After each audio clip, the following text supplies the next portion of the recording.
트리 14 스토리 14 과거의 나 미래의 나. 미래의 나는 과거의 내가 내린 결정에 대해는 늘 기뻐하지만은 않는다. 어릴 때 함께 자란 친구 중에 부잣집 자식도 타고난 머리가 있는 것도 아니지만 내가 아는 사람들 중 가장 열심히 노력하는 친구가 있었다. 이런 사람들은 우리에게 알려줄 수 있는 게 무척 많다. 성공에 이르는 한 걸음 한 걸음 적나라하게 이해하고 있기 때문이다.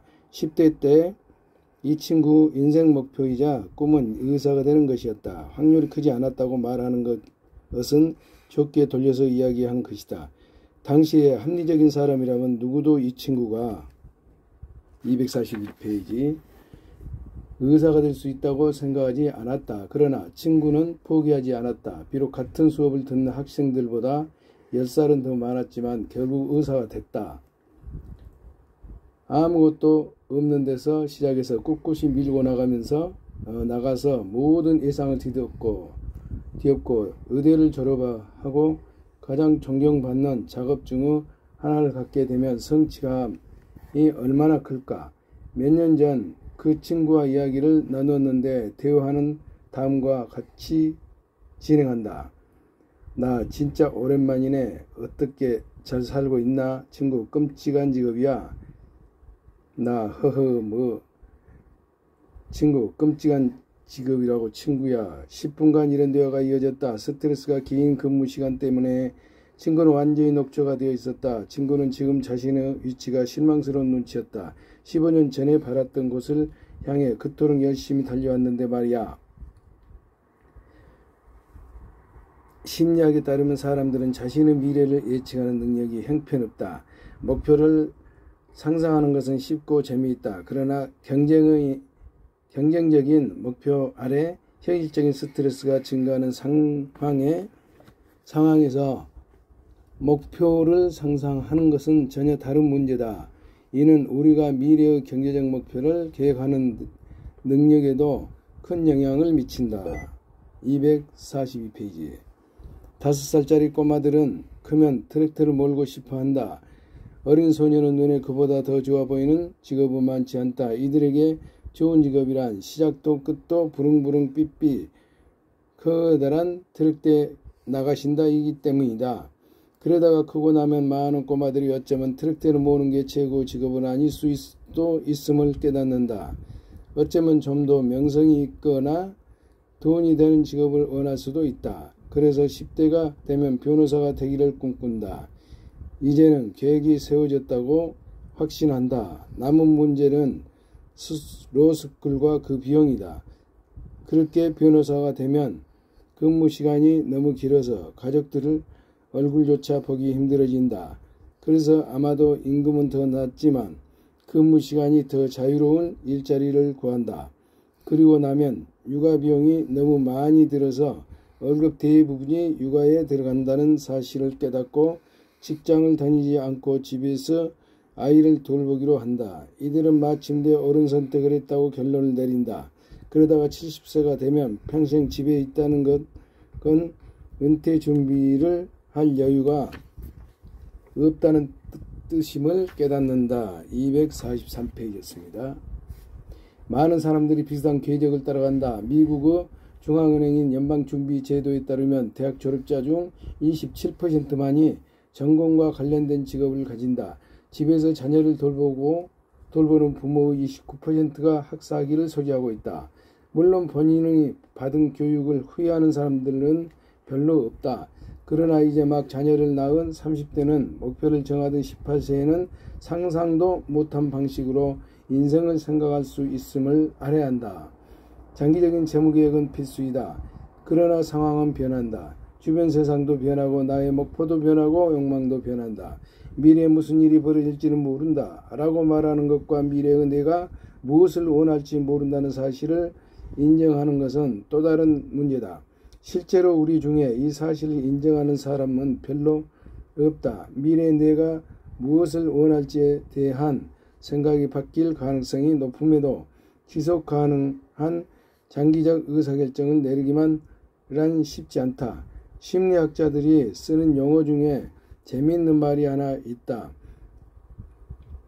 역사가 끝났다는 착각. 역사가 끝났고 변화는 더 이상 없을 거란 착각이다. 과거에 비해 자신이 얼마나 변했는지 예민하게 인지하면서 미래의 자신의 성격이나 욕망, 목표 등이 변할 수 있음을 과소평가하는 것을 말한다. 하버드 대학교 심리학자 다니엘 길버트 말을 들어보자. 244페이지입니다. 인생의 모든 단계에서 우리가 내리는 의사결정은 미래의 나라는 사람의 삶에 심대한 영향을 미친다. 그런데 미래의 나는 과거 내가 내린 결정에 늘 기뻐하지만은 않는다. 그래서 젊은이들은 10대 시절 큰 돈을 들인 타투를 지우는데 큰 돈을 쓴다. 중년들은 젊어서 서둘러 했던 이혼을 서두른다. 노인들은 중년에 얻으려 노력한 것들을 잃기 위해 노력한다는 그런 식이다. 그는 이렇게 말했다. 우리는 누구나 착각을 가지고 돌아다닌다. 역사, 즉 내 개인의 역사가 방금 끝났고 바로 얼마 전에야 나라는 사람이 늘 되어야 했던 바로 그 사람이 됐고 남은 평생 계속 그렇게 평생 계속 그 사람이 거라 착각한다. 길버트 연구는 18세부터 68세까지의 사람들이 향후 자신이 얼마나 많이 변할지에 대해 과소평가한다는 사실을 보여주었다. 그런데 우리는 끝내 이 교훈을 배우지 못하곤 한다. 이것이 장기적인 금융계획에 어떤 영향을 미칠지 생각해보라. 찰리 먼거는 복리의 첫 번째 규칙은 절대 불필요하게 중단하지 않는 것이라 했다. 그러나 인생에서 원하는 바가 계속 바뀌는데 어떻게 금융계획, 캐리어 투자 지출 예산 등을 중단하지 않을 수 있을까? 쉽지 않은 일이다. 로널드 리드 앞에서 만나보았던 잡력부 출신의 자산 부자나 워런 버핏 같은 사람들이 그토록 성공한 데는 수십 년간 같은 일을 하면서 복리가 체험을 발휘하게 놔둔 덕도 있다. 246페이지. 성공한 데는 수십 년간 같은 일을 하면서 복리가 체험을 발휘하게 놔둔 덕도 있다. 그러나 많은 사람들은 평생 동안 워낙 많이 변하기 때문에 수십 년간 같은 일을 하고 싶어 하지 않는다. 그 비슷한 것도 원하지 않는다.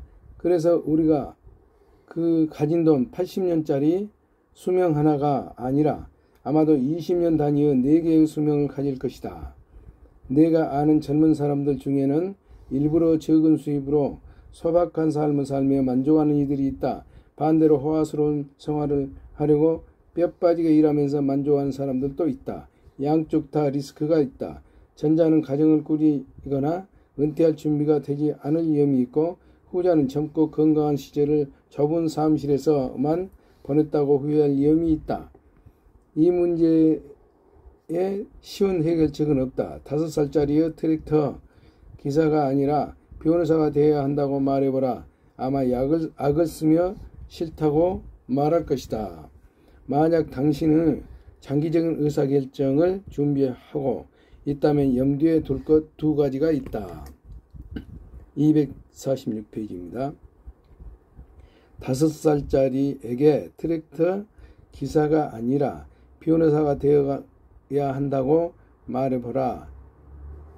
아마 악을 쓰며 싫다고 말할 것이다.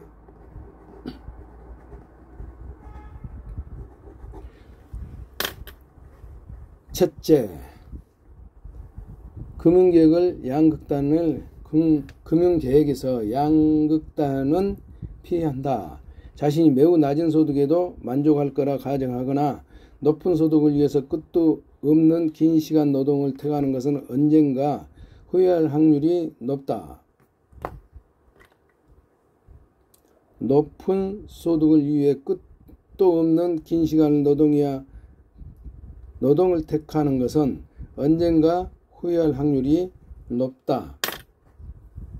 왜냐하면 사람들은 대부분 상황에 적용하기 때문이다. 극단적인 계획이 아주 이점, 즉 그 모든 아무것도 가지지 않는 소박함이나 그 모든 것을 가질 때의 기쁨은 사라지기 마련이다. 양극단은 그 단점들은 은퇴할 여력이 되지 않거나 돈을 쫓는데 다 써버린 인생을 돌아보는 것 때문에 계속해서 후회를 남긴다. 앞서 세운 계획을 포기하고 잃어버린 시간을 만회하기 위해 반대 방향을 2배 더 빠르게 뛰어야 한다면 후회는 더 고통스럽다. 앞서 세운 계획을 포기하고 잃어버린 시간을 만회하기 위해 반대 방향으로 2배 더 빠르게 뛰어야 한다면 후회는 더 고통스럽다. 복리의 효과가 가장 잘 나타나려면 어느 계획이 수년 혹은 수십 년간 성장할 수 있는 시간을 주어져야 한다. 이는 저축에만 해당하는 이야기가 아니다. 커리어나 인간관계도 마찬가지다. 끈기가 핵심이다. 시간이 지남에 따라 우리의 정체성이 바뀌어가는 경향이 있음은 고려하면 인생 모든 지점에서 균형을 유지하는 것이 미래의 후회를 피하고 끈기를 높일 수 있는 전략이 된다. 직장 생활을 하는데 내내 적당한 연간 저축을 유지하고 적당한 자유시간을 가지고 지나치게 긴 통근 시간을 만들지 않고 적어도 어느 정도의 시간을 가족과 함께 보내는 것을 목표로 잡아보라. 이 중 어느 하나도 극단으로 흐르는 경우보다는 내가 세운 계획을 고수하고 후회를 피할 가능성이 높아질 것이다. 248페이지였습니다. 둘째, 우리 마음이 변한다는 현실을 받아들여야 한다. 내가 만난 직장인 중 몇몇은 매우 힘든 상황에 처해 있었는데 그들에겐 한 가지 공통점이 있었다. 만 18세 때 대학 전공에 따라 결정한 커리어를 자신이 고른 분야라는 이유만으로 줄곧 고수하고 있었던 것이다. 우리가 역사가 끝났다는 착각이 존재함을 인정한다면 아직 합법적으로 술을 마실 나이가 되기도 전에 선택한 직업을 사회보장제도의 혜택을 빚을 나이가 될 때까지 계속 좋아할 확률이 높지 않다는 사실을 깨달을 것이다. 이때 요령은 변화라는 삶을 받아들이고 최대한 빨리 다음으로 넘어가는 것이다. 월스트리트 저널의 투자 칼럼니스트 제이슨 치바이크는 심리학자 데니얼 커너먼이 생각에 관한 생각을 집필할 때 함께 작업했다. 치바이크는 커너먼의 큰 장점이던 성격적 특성에 관해 이야기한 적이 있다. 내가 다니엘을 보면서 가장 경이로웠던 것은 우리가 방금 끝낸 것을 그대로 폭발시킬 수 있는 능력이었다. 248페이지. 방금 끝낸 것을 그대로 폭발시킬 수 있는 능력.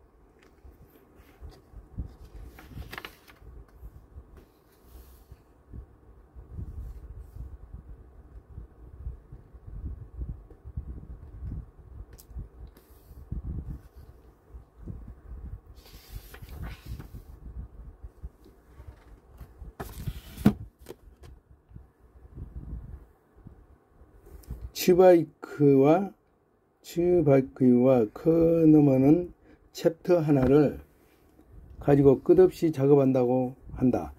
그러고 나면 순식간에 커너먼은 알아보지도 못할 만큼 변형된 버전의 원고를 보내왔다. 시작도 다르고 끝도 다르고 생각도 못한 일화와 증거를 삽입하고 듣도 보도 못한 연구를 인용했다.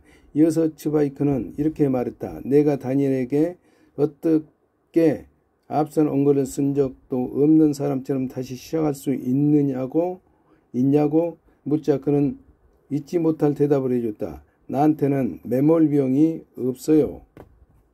매몰 비용이 없어요.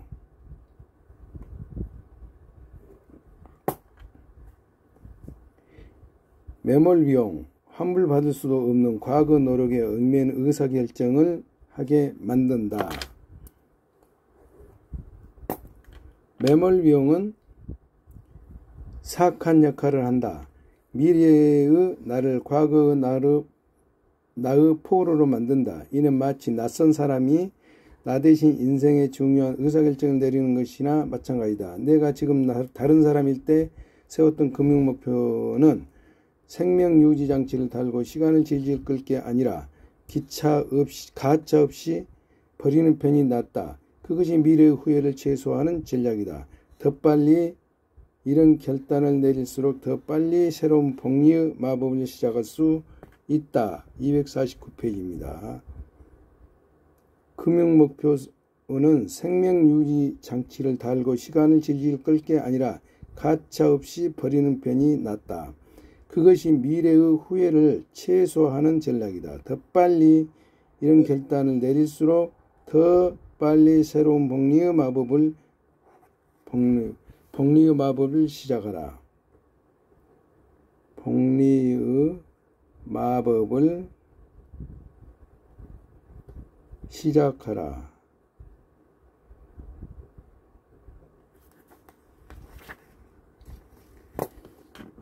사람은 변한다. 이토록 흔한 명제를 왜 자신의 투자에는 대입하지 않을까? 장기 계획은 짜는 것은 생각보다 어렵다. 시간이 지나면 사람들은 목표도 욕망도 바뀌기 때문이다. 스토리 15. 보이지 않는 가격표. 모든 것에는 가격이 있다. 그러므로 모든 가격이 가격표에 표시되는 것은 아니다. 그러나 모든 가격이 가격표에 표시되는 것은 아니다. 모든 것에는 가격이 있다. 여기서 핵심은 가격이 얼마인지 그리고 기꺼이 지불할 만한지 파악하는 데 있다. 문제는 수많은 것들의 가격이 직접 겪어보기 전에는 분명하지 않고 그 사이 청구서의 납부 기한이 도래한다는 점이다. 2004년에 GE는 3,300억 달러의 시장 가치를 지닌 세계에서 가장 큰 회사였다. 앞선 10년간 매년 세계 1위 또는 2위였던 GE, 제너럴 일렉트릭은 자본주의 사회의 기족기업이 무엇인지를 보여주는 빛나는 사례였다. 253페이지 있습니다. 그리고 모든 것이 산산조각 났다. 2008년 금융위기 사태로 GE 금융사업부 회사 이윤의 절반 이상을 공급하고 있었다는 혼란에 빠졌다가 결국에는 헐값에 팔렸다. 이어 사운을 걸었던 석유 사업과 에너지 사업을 참사를 빚었고 결국 수십억 달러의 손실로 처리됐다. 주가는 2007년 주당 40달러에서 2018년에는 주당 7달러까지 하락했다.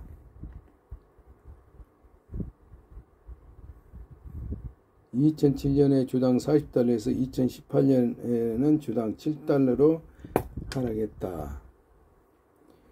2001년부터 회사를 운영해온 CEO 제프 이멜트에게 즉각적이고 혹독한 비난이 쏟아졌다.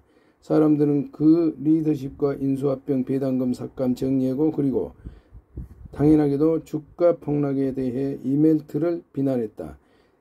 그럴만도 했다. 시절에 왕가의 부를 가지고 보상받았던 자들은 썰물되면 책임이 지는 게 당연했다. 결국 이멜트는 2017년 사임했다. 이멜트는 물러나면서 의미심장한 이야기를 남겼다. 그 행동이 잘못되었고 이런저런 일들을 했어야 한다고 비난하는 사람들에 대한 얘기였다. 이멜트는 후임자에게 이렇게 말했다. 뭐든 밖에서 보면 쉬워 보이는 법이죠. 뭐든 밖에서는 쉬워 보이는 이유는 경기장에서는 서 있는 사람이 맞닥뜨리는 어려움이 종종 군중들에게 보이지 않기 때문이다. 254페이지. 비대해진 조직, 단기투자, 규제당국, 노조, 관료주 간의 충돌하는 요구들 이런 것들은 처리하기 하기란 매우 어렵다. 뿐만 아니라 직접 상대해 보기 전에 문제의 심각성을 인지하고 하는 것조차 쉽지 않다. 14개월을 벌인 이멜트 후임자 역시 이 점을 배워야 한다. 대부분의 일은 이론상으로 볼 때보다 실제로 해보면 더 어렵다. 때로 우리가 자만한 탓도 있지만 더 큰 원인은 우리가 성공의 대가를 잘 알아보지 못해 그 값을 제대로 치르지 못하기 때문이다. 2018년까지 50년 동안 S&P 500 지수는 119배가 올랐다. 당신은 그냥 뒷짐지고 앉아서 돈이 불어나도록 내버려 두기만 하면 그만이었다. 그러나 성공적인 투자 역시 밖에서 볼 때는 쉬워 보이는 법이다. 어디다가 주식을 장기 보유하라는 말을 한다. 훌륭한 조언이다. 하지만 눈앞에서 주식 가격이 붕괴하고 있을 때 장기적인 관점을 유지하고 버티는 것이 얼마나 어려운 일인지 아는가. 다른 모든 것들과 마찬가지로 성공적인 투자에는 대가가 따라 붙는다. 그러나 그 대가는 달러나 센트로 지불하는 것이 아니다. 255페이지였습니다. 그 대가는 변동성, 공포, 의심, 불확실성, 후회로 지불해야 한다. 이것들은 모두 실시간으로 직접 상대해 보기 전에는 간과하기가 쉽다. 투자의 대가가 있다는 사실을 알아보지 못하기 때문에 우리는 공짜로 뭔가 얻으려 한다. 이는 가게에든 점도둑이 그렇듯 끝이 좋을 수 없다. 새 차를 갖고 싶다고 하자 새 차의 가격은 3만 달러다. 당신에게 세 가지 옵션이 있다. 1. 3만 달러 제값을 지불한다. 2. 값싼 중고차를 찾아본다. 3. 훔친다. 여기서 99% 사람들은 세 번째 옵션은 피해야 한다는 사실을 안다. 차를 훔쳤을 때 치러야 한 결과가 얻을 이익보다 훨씬 더 크기 때문이다. 그런데 만약 당신이 평화롭게 은퇴할 수도 있도록 앞으로 30년간 11% 연간 수익률을 얻고 싶다고 하자. 이런 보상이 공짜로 주어질까? 당연히 아니다. 세상은 결코 그렇게 친절하지는 않다. 가격표가 있고 지불해야 할 청구서가 있다. 이 경주 가격표란 큰 수익을 안겼다가 순식간에 다시 뺏어가는 시장의 끝없는 조롱이다. 256페이지였습니다. 배당금을 포함하면 1950년에서 2019년까지 다우존스 산업 평균 지수 수익률은 연간 11% 정도였다. 훌륭한 수치다. 그러나 이 기간 동안 성공한 대가는 지도가리만치 비쌌다. 대가는 지도가리 비쌌다. 이유표에서 음영으로 표시된 부분은 전고점보다 최소 5% 이상 낮았던 시기다. 다우존스 산업 평균 지수 1950년에 0이었으면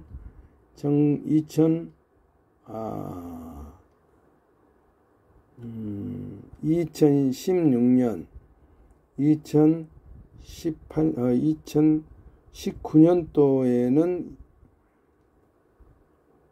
다우존스 평균 지수의 수익률은 연간 11% 정도가 딱 나왔네요. 평균으로. 자, 이게 바로 시장 수익률의 대가다. 수수료 입장료다. 쓰라린 대가다. 대부분의 상품과 마찬가지로 수익이 크면 클수록 치러야 할 가격도 높다. 2002년부터 2018년까지 넷플릭스 주가는 35,000% 올랐지만 기간 중 94%나 날이 전 고점보다 낮은 가격에 거래됐다. 1995년부터 2018년까지 몬스터 비버리지의 주가는 31만 9,000%가 올랐지만 역대 가장 높은 수익률에 속한다. 기간 중 95%의 경우 전 고점보다 낮은 가격에 거래됐다. 257페이지입니다. 중요한 것은 여기서부터 자동차의 경주와 마찬가지로 당신에게 몇 가지 옵션이 있다. 당신은 변동성과 격변을 받아들이며 대가를 지불할 수 있다. 2. 불확실성을 덜하고 수익도 덜한 말하자면 중고차 같은 자산을 찾아낼 수 있다. 3. 자동차 절도죄에 해당하는 것을 시도해 볼 수 있다. 당연히 수반되는 변동성을 피하면서 수익을 얻으려 시도해 보는 것이다. 3. 투자의 경우에는 많은 사람들이 세 번째 옵션을 선택한다. 자동차 절도와 마찬가지로 사람들은 비록 의도도 좋고 법률도 지키지만 대가를 치르지 않고 수익이 얻기 위한 작전과 전략을 짠다. 사람들은 샀다가 팔았다가를 반복한다. 다음번 경기 침체가 오기 전에 팔았다가 다음번 호황이 오기 전에 사려고 시도한다. 약간이라도 경험이 있는 투자자는 변동성이 흔히 발생한다는 사실을 잘 안다.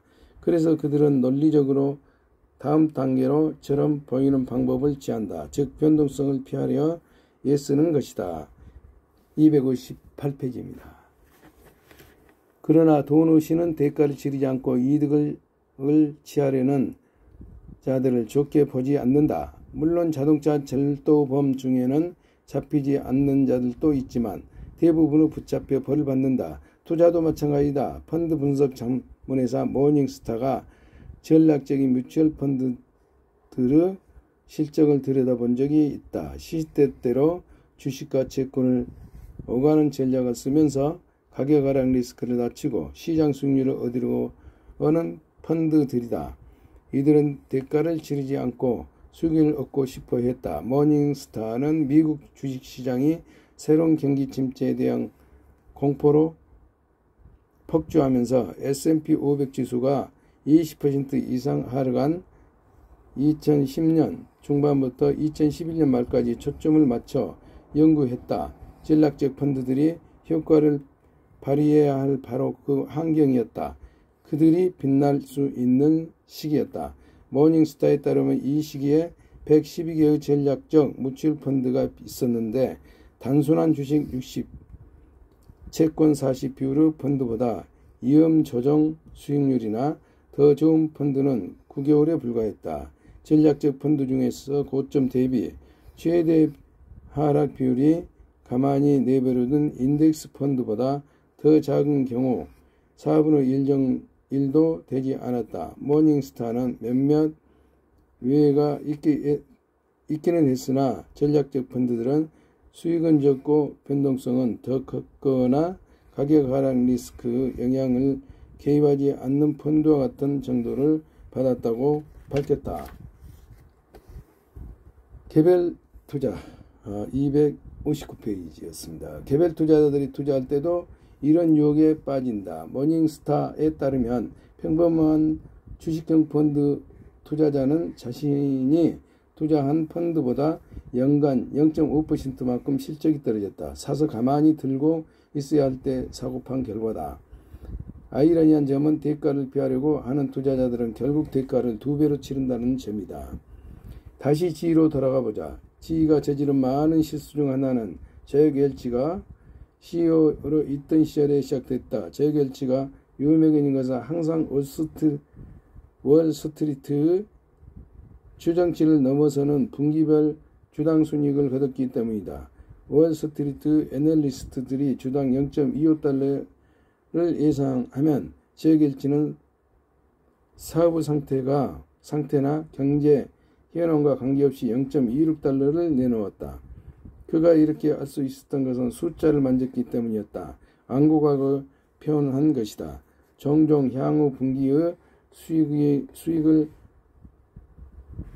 끌어다 이번 분기에 넣은 식으로 숫자를 입맛대로 조정했다. 포브스는 수십 가지 사례 중 하나를 보도했다. 지인은 2년 연속으로 최종 사용자가 아닌 이름 없는 금융협력사의 기관차를 팔았다. 해당 기관차의 소유에 따른 리스크는 대부분 지에게 남아있는 거리였다. 260페이지.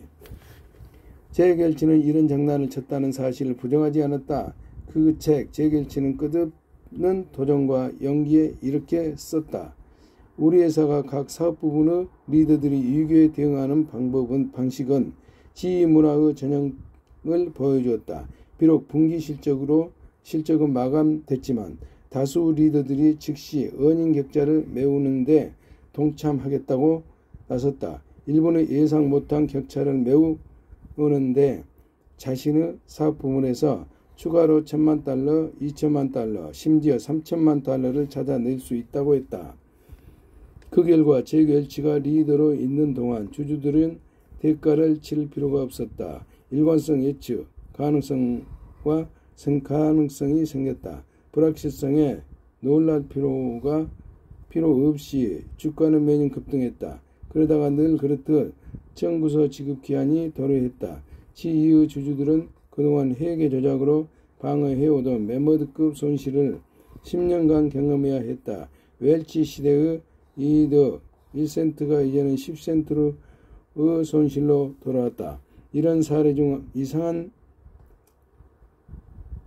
가장 이상한 경우는 주택담보대출 분야의 실패한 두 공룡 프리디 맥 연방주택담보공사 프리디 맥과 페니 메이 연방전국 담보대출협회였다. 2000년대 초반 이들은 수십억 달러씩 단기 실적을 과소신고했다.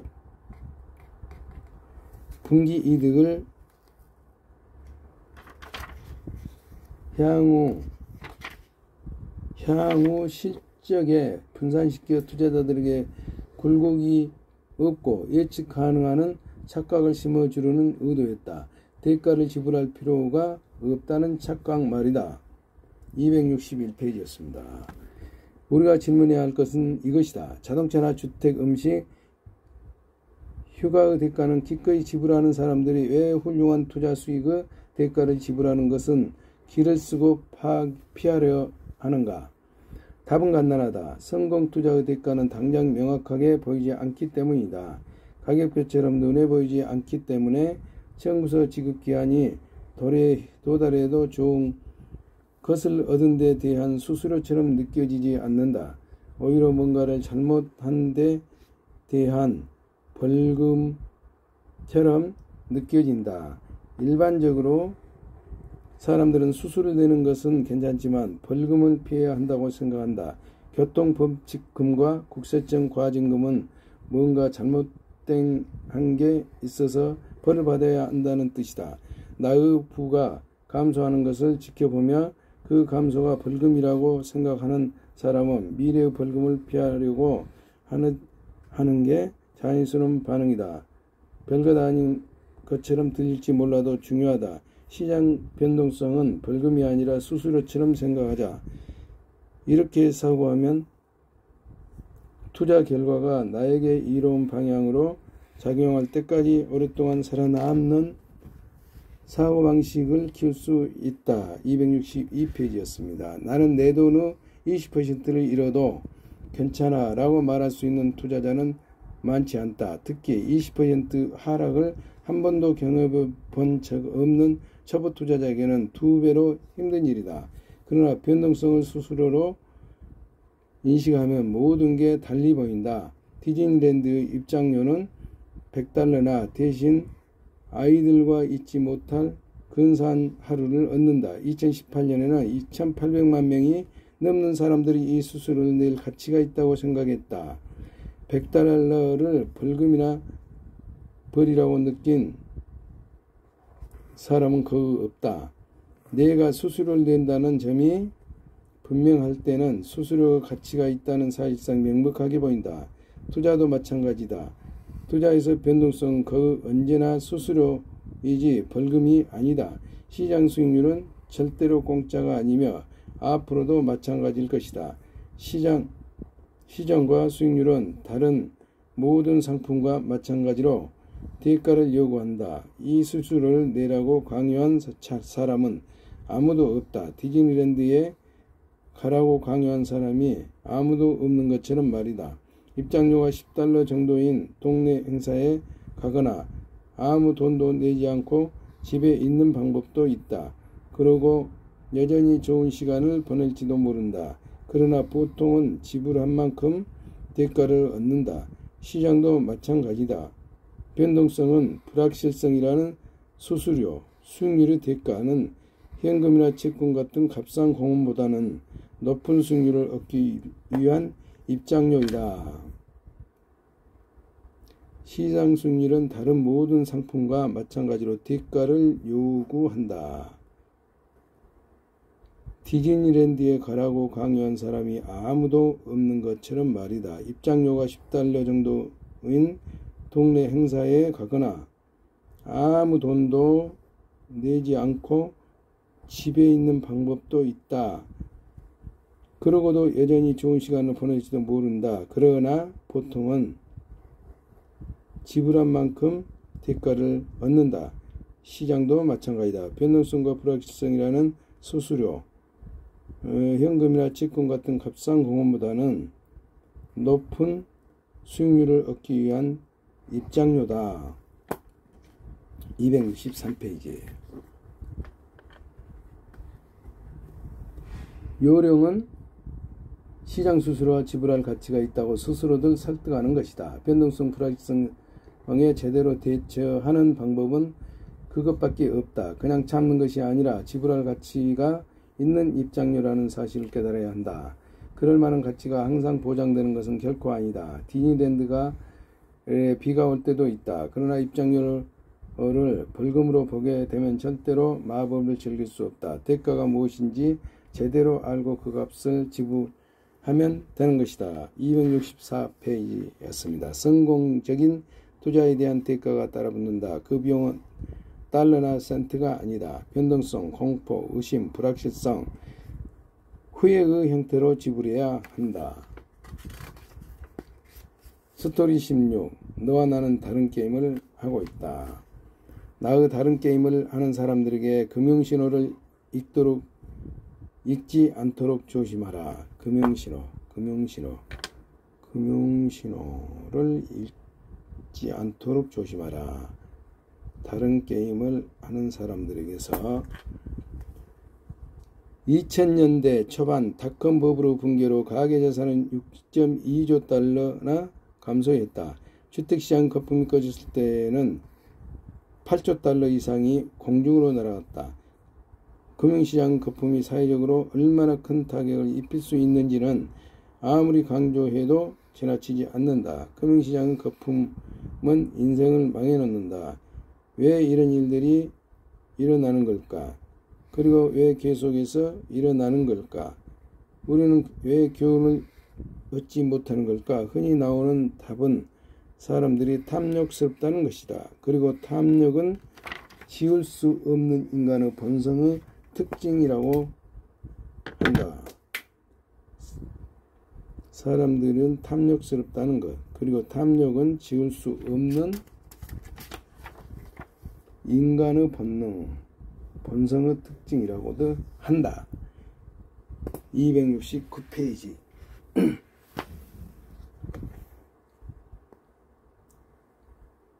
그게 사실 수도 있다. 대부분의 사람들에게는 그 정도 답으로 충분하다. 그러나 일장에서 한 이야기를 잊지 말자. 미친 사람도 아무도 없다. 미친 사람은 아무도 없다. 사람들은 후회할 금융 의사결정을 내린다. 사람들은 후회할 금융 의사결정을 내린다. 종종 별 정보도 없이 아무 논리도 없이 그런 의사결정을 내린다. 그런데 그 결정을 내릴 당시에는 그 의사결정이 말이 된다. 그저 탐욕을 타다는 것으로 끝낸다면 사람들이 왜 어떤 식으로 탐욕스러운 의사결정을 합리화하는지 대한 중요한 교훈을 놓치게 된다. 탐욕.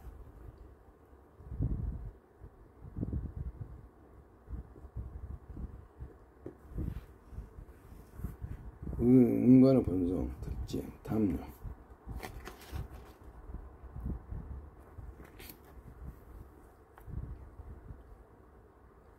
후회할 금융 의사결정.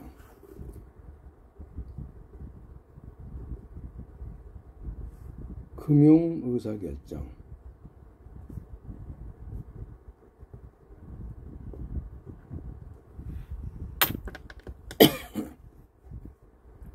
경제 거품에서 무언가를 배우기 힘든 이유 중에는 거품이라는 게 암과 달라서 조직 검사를 통해 명확한 진단이나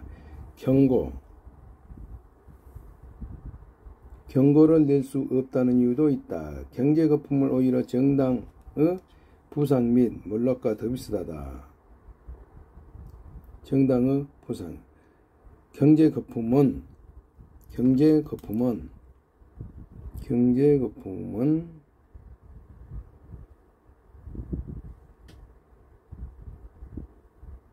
오히려 정당의 부상 및 몰락과 더 비슷하다. 지나고 보면 결과는 알 수 있지만 원인과 책임에 대해서는 절대로 의견이 일치하지 않는다. 투자 수익을 내기 위한 경쟁은 치열하고 매 시점마다 반드시 누군가 소유주가 있다. 이 말에 곧 거품이라는 개념이 논란과 대상이 될 거란 뜻이다. 왜냐하면 소유주가 누구든 자신이 고평가된 자산을 가졌다고 믿는 사람은 아무도 없기 때문이다. 지나고 나서야 우리는 교훈을 배우기보다는 빈정거림의 손깍질하는 할 가능성이 크다. 나는 경제 거품이 왜 발생하는지 온전히 설명할 수 있는 날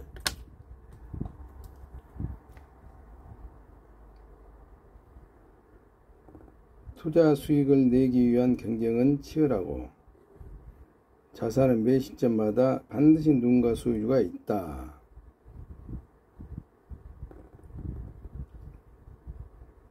지나고 보면 원인과 알 수 있지만 원인과 책임에 대해서는 절대로 의견이 일치하지 않는다. 고평가된 자산. 거품이면 개념이 논란의 대상이 된다. 자산을 가졌다고 믿는 사람은 아무도 없기 때문이다. 지나고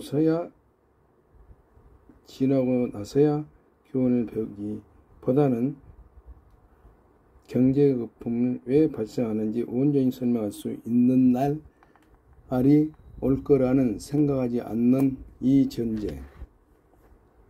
270페이지. 이 전쟁이 왜 일어났냐고 묻는 것과 같다. 언제나 여기 여러 가지 이유가 있고 그 이유 중에는 상충하는 것들도 많으며 모두 논란의 여지가 있다. 간단한 답을 내놓기에는 너무 복잡한 주제다. 그렇지만 흔히 간과되기도 하고 당신에게도 직접 해당할 수 있는 이유는 한 가지를 제시하겠다. 투자자들은 자신도 모르게 나와 다른 게임을 하는 투자자로부터 신호를 읽는다.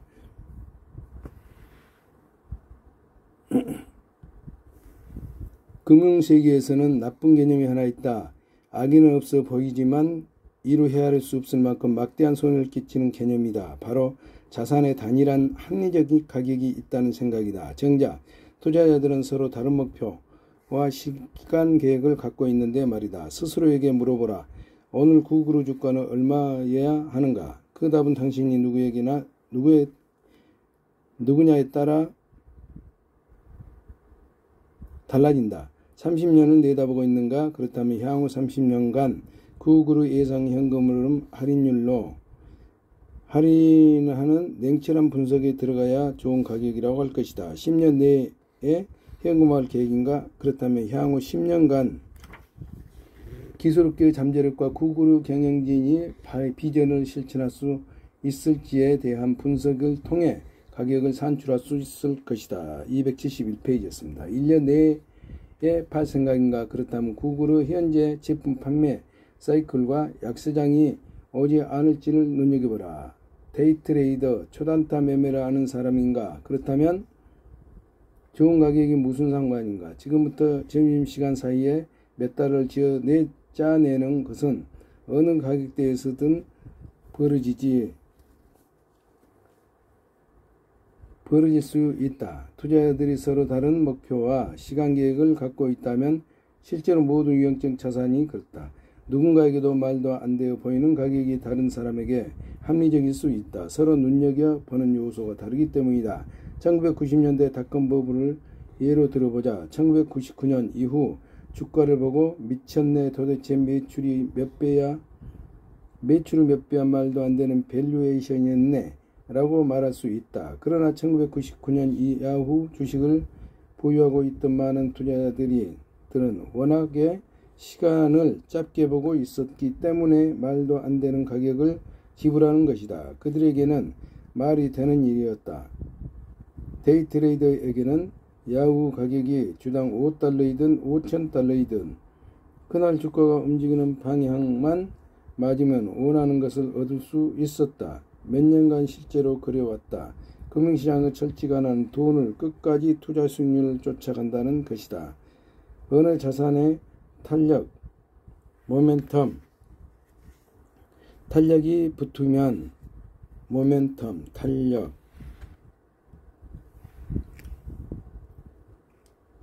붙으면 모멘텀, 탄력이 붙으면 다시 말해 한동안 해당 자산의 가격이 꾸준히 오르고 있다면 일단 단기 투자자들이 해당 자산의 가격이 계속 오를 거라 가정하는 것은 미친 생각이 아니다. 무한히 오를 거라는 게 아니다. 그들이 필요하는 단기간만 오르면 된다. 모멘텀이 단기 투자자들을 끌어들이는 것은 꽤나 합리적인 일이다. 그러고 보면 본격적인 질주 시기다. 단기 수익률이 모멘텀이 충분히 많은 돈을 끌어들이면 대부분 장기 투자했던 투자자 구성이 단기 투자로 옮겨가면서 거품이 형성된다. 이 과정은 자체적으로 강화된다. 투자자들이 단기 수익률을 끌어올리면 더 많은 투자자들이 모여든다. 머지않아 오래 걸리지 않은 경우가 많다. 시장 가격을 결정하는 지배적 주체는 시간을 더 짧게 보는 투자자들이 된다. 거품 가치 상승에 대한 것이 아니다. 어떤 현상, 즉 더 많은 단기 투자자들이 경기장에 입장하면 투자 시간 지평이 줄어드는 현상의 징후일 뿐이다. 거품은 가치 상승에 대한 것이 아니고 어떤 현상이나 즉 더 많은 단기 투자자들이 경기장에 입장하면서 투자 시간 지평이 줄어드는 현상의 징후일 뿐이다. 투자 후 매도하면 수익률을 얻기까지의 기간이 짧아진다는 뜻이다. 다음을 보자. 흔히 닷컴 버블 미래에 대한 비이성적인 낙천주자가 지배한 시기였다고 말한다. 그러나 당시 가장 흔했던 헤드라인 중 하나는 거래량이 신기록을 썼다는 발표였다. 이는 투자자들이 하루 안에 사고 팔 때 벌어지는 현상이다. 투자자들 특히나 가격을 결정하는 투자자들은 향후 20년을 생각하지 않았다. 273페이지. 1999년의 평균적인 뮤추얼 펀드의 연간 수익률은 120%였다. 기껏해야 그들은 8개월 정도 내다보고 있었다는 뜻이다. 그런 뮤추얼 펀드를 사는 개인 투자자들은 마찬가지였다. 매기 마하르는 불에 담같이 있었다. 1990년대 중반이 되자 언론은 연간 성적표를 분기 보고서로 대체했다. 이런 변화는 투자자들이 성적을 좋도록 자극했다. 투자자들은 서둘러 달려가 차트 제일 위에 있는 펀드를 샀다. 펀드 가격이 가장 비쌌던 시기에 말이다. 당시는 데이트레이딩과 단기 옵션 계약 실시간 시장 해설이 흥행했던 시대였다. 장기적 관점을 결부시킬 수 있는 것들이 아니다. 2000년대 중반 주택시장 거품 때도 같은 일이 벌어졌다. 향후 10년간 자녀들을 키우고 플로리다에 다닥다닥 붙어있는 침실 2개짜리 주택을 70만 달러에 산다는 것은 정도하기 힘들다. 72달러는 92,000원 정도. 하지만 몇 달 후에 해당 주택을 오른 가격으로 다시 시장에 내놓고 단기 차익을 얻은 계획이라면 충분히 말이 되는 결정이다. 274페이지였습니다. 실제로 거품 기간에 많은 사람들이 그렇게 하고 있었다. 애텀은 주식시장 거품 기간 동안 부동산 거래 이력을 추적하여 데이터로 내놓았다. 그에 따르면 미국에서 12개월 내내 한 번 이상 거래된 주택의 수는 2000년 1분기 2만 호에서 2004년 1분기에는 10만 호 이상으로 5배가 증가했다. 거품이 꺼진 후 단기 차익 거래는 급감하여 분기당 4만 호 이하로 떨어졌고 이후 대략 이 수준을 유지하고 있다. 이들 단기 차익 거래자들이 장기적인 주택 수익 비율 신경이나 썼을까? 자신들이 지불하는 가격이 장기적인 소득 증가로 뒷받침 될 거라고 생각했을까? 물론 아니다. 그런 숫자들은 이들 게임과 관련이 없었다. 단기 차익 거래자들에게 중요한 것은 다음 달 주택 가격이 이달보다 오를 거라는 사실 뿐이었다. 그리고 실제로 오랫동안 그랬다. 이들 투자자에 대해 할 말은 많다. 뒷꾼이라고 부를 수도 있다. 무책임하고 말할 수도 있다. 어마어마한 리스크를 감수하는 것에 고개를 절레절레 칠 수도 있다. 그러나 이들 모두들 비이성적이라고 말할 수 없다.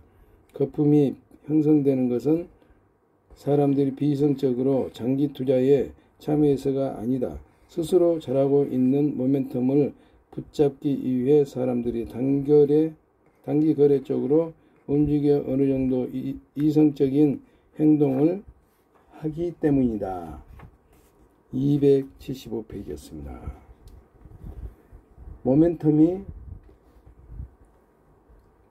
탄력성이 큰 단기 수익률을 만들려고 했는데 과연 어떻게 해야 할까? 앉아서 가만히 지켜봐야 할까? 절대 아니다. 세상은 그런 식으로 돌아가지 않는다. 사람들은 언제나 이윤을 쫓는다. 단기 거래자들이 활동하는 영역에서 장기 투자를 지배하는 규칙들, 특히 밸류에이션 관련 가치 관련은 무시된다. 지금 하고 있는 게임과 무관하기 때문이다. 그래서 사태는 흥미로워지고 문제도 발생한다. 거품이 피해를 주는 것은 장기 투자자들이 자신들과는 다른 게임을 하는 단기 거래자들로부터 신호를 잊기 시작할 때다. 1999년 시스코의 주식은 3000%가 올라 주당 $60가 됐다.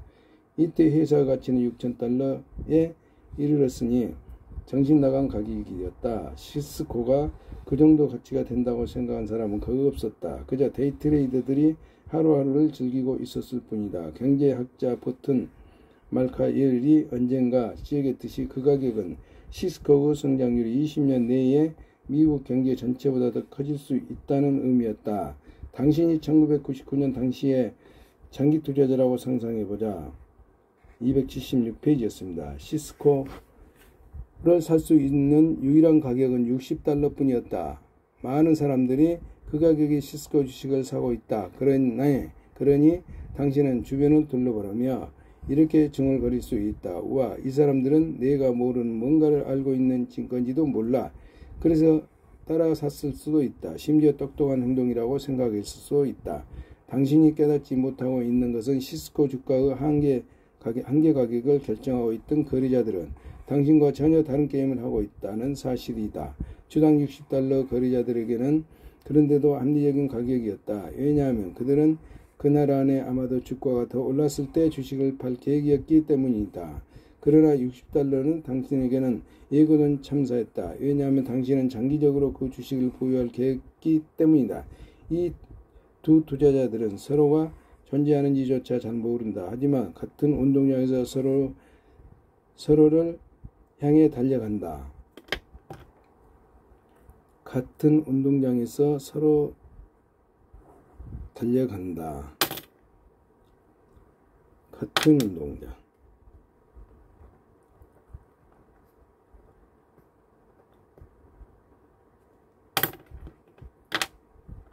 서로는 달려간다.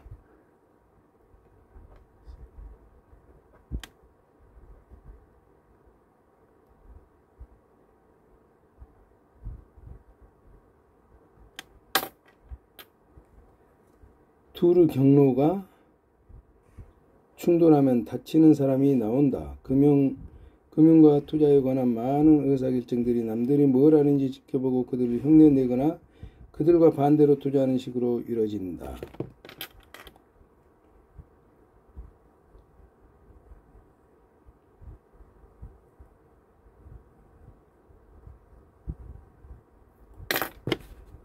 그러나 어떤 사람은 왜 그렇게 행동하는지 이유를 모른다. 그들이 얼마나 오랫동안 그 행동을 계속할지, 무엇이든지 마음을 바꿔먹을지, 그들이 과연 교훈을 배우게 될지 당신은 알 수 없다. CNBC의 어느 평론가가 이 주식은 사셔야 합니다 라고 말한다고 해보자. 277페이지였습니다. 이때 그는 당신이 누구인지 모른다. 이 사실을 명심하라. 당신은 재미로 투자하는 10대인가? 가진 돈이 얼마 없는 남편 있는 노부인인가? 이번 분기가 끝나기 전에 실적을 맞추려는 헤지펀드나 매니저인가? 이들 세 사람의 우선순위가 같다고 생각할 수 있을까? 특정 주식이 어느 수준에 거래되든 세 사람 모두에게 알맞을 수가 있을까? 말도 안 되는 소리다. 다른 투자자들이 나와 다른 목표를 가졌다는 사실을 이해하기는 쉽지 않다. 왜냐하면 이성적인 사람들이 나와 다른 렌즈로 세상을 볼 수 있음을 깨닫는 것이다. 다른 렌즈.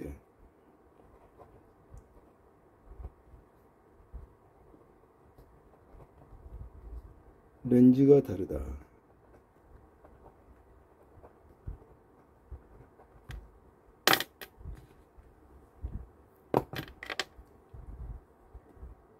다른 렌즈로 세상을 볼 수 있음을 깨닫는 것이 심리학적으로 쉽지 않기 때문이다.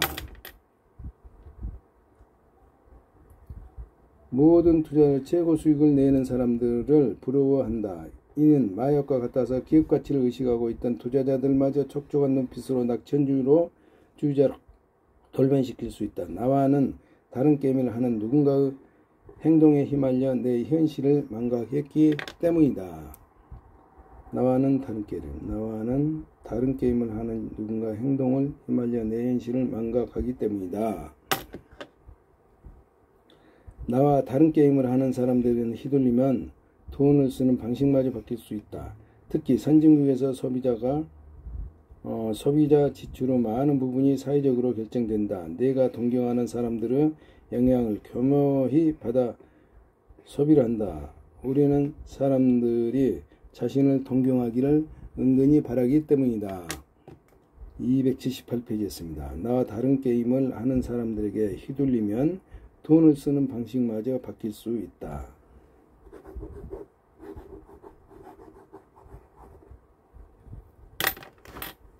그러나 남들이 자동차, 주택, 옷, 휴가에 얼마나 쓰는지 볼 수 있어도 그들의 목표, 걱정, 포부가 무엇인지 볼 수는 없다.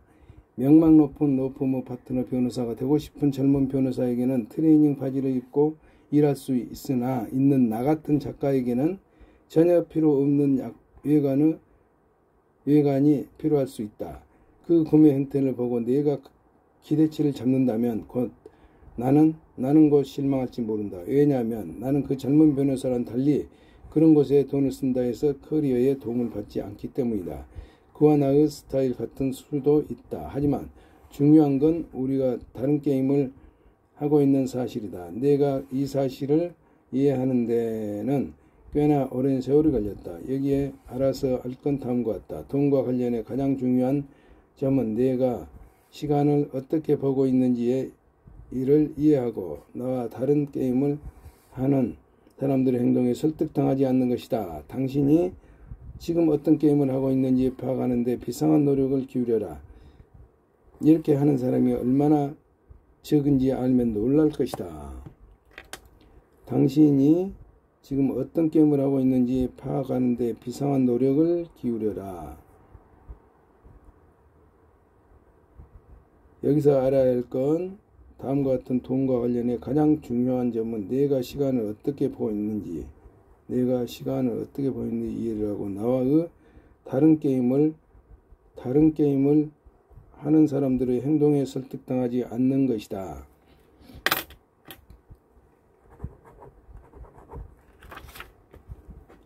오히려 돈을 투자하는 모든 사람을 가리켜 투자자라고 부른다. 마치 농구 선수들이 같은 규칙을 가지고 같은 게임을 하는 것처럼 말이다. 하지만 이런 생각이 얼마나 잘못됐는지 깨달으면 내가 어떤 게임을 하고 있는지를 파악하는 이 간단한 일이 대단히 중요하다는 것을 알 수 있다. 279페이지였습니다. 오래전에 나는 이렇게 쓴 적이 있다. 나는 세상이 진짜 경제 성장을 이뤄낼 수 있다고 낙관한 수동적 투자자이다. 나는 향후 30년간 바로 그러한 성장이 내 투자에도 쌓여갈 거라고 확신한다. 이렇게 미션 선언문을 써놓고 나면 관련 없는 거 모든 거 이를테면 올해 시장 성적이 어땠는지 내년에 경기 침체가 찾아올지 등은 내가 하는 게임에 속하지 않는다는 사실을 알게 된다. 따라서 그런 것에 관심을 기울이지 않게 되고 그에 설득당할 위험도 없게 된다. 280페이지였습니다.